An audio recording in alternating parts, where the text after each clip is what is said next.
Divorce: The Effect on the Extended Family by Jennifer Beggart. What is divorce? Divorce is a hard task for anyone to go through and to suffer through. According to the dictionary, the definition of divorce is the legal dissolution of a marriage by a court or other competent body. Also, a separation between things that were or ought to be connected. How does divorce affect extended family? You are told when you get married you are marrying the family, not just your spouse. In-laws who become more than just an in-law now must pick a side. Aunts and uncles have a harder time now trying to see their niece or nephew due to the dissolution of the marriage and possible conflicts. The grandparents even suffer. In most cases, the extended family has had nothing to do with whatever issue has arose to cause the split between the couple. Blood family often trumps that family that was achieved through the union which has been dissolved. In-laws lose the connection they had with any children involved, especially the grandparents, on whichever side did not receive custody of the children. This usually makes it harder for the grandparents to be able to spoil or visit their grandchildren, and causes one to be angry with the other. Children's bonds. Parents need to ensure that any bond their child has with an adult is not severed, especially in-laws, aunts, uncles, and grandparents. Do not punish the child due to something an adult said. The children need consistency and reliability in order to build trust. This goes back to making sure that the bonds are not broken between a child and an adult. Let the child know that the divorce is not their fault. Divorce is especially hard on stepchildren or adopted children and the family they believed they had gained. Take stepchildren, for example. Most have already been through one divorce. Now they're going through a second and questioning what's happening now. Will they still get to be part of this family or not?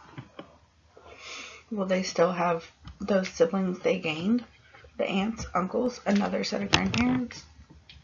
So many questions that these children have, and most times no answer.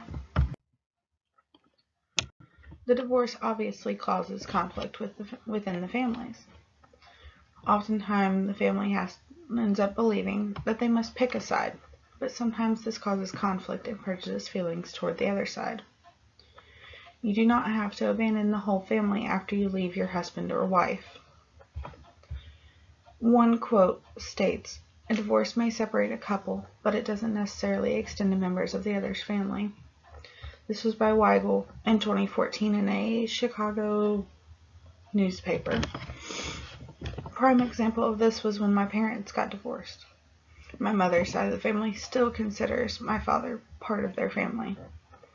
They don't really have as much to do with my mother, who was actually their blood family, but they still consider him family, ask about him every day, and even offered help moving him up to Michigan from here in Kentucky. Prime example, you don't lose the family half the time, only sometimes. Divorce in the Bible. Almost every scripture that I could find in the Bible about divorce left one or both parties as an adulterer. A prime example was found in Matthew 5, verse 31 and 32. It has been said, anyone who divorces his wife must give her a certificate of divorce. But I tell you that anyone who divorces his wife, except for sexual immorality, makes her the victim of adultery, and anyone who marries a divorced woman commits adultery. But one thing remains true always. Ephesians chapter 5, verse 33.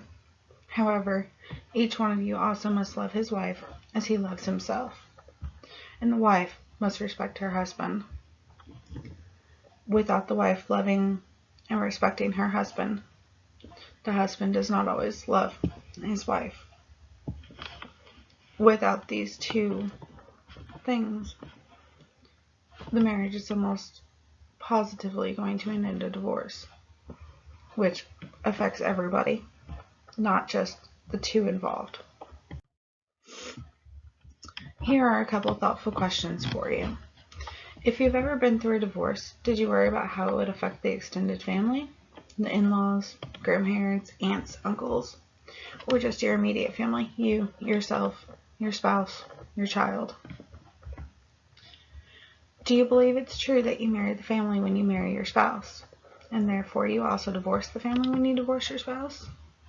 Or do you believe in circumstances where, yes, you divorced your spouse, but the family still claims you as theirs, just as your family claims them as theirs still? Thank you for viewing my presentation, and I hope this was educational for you.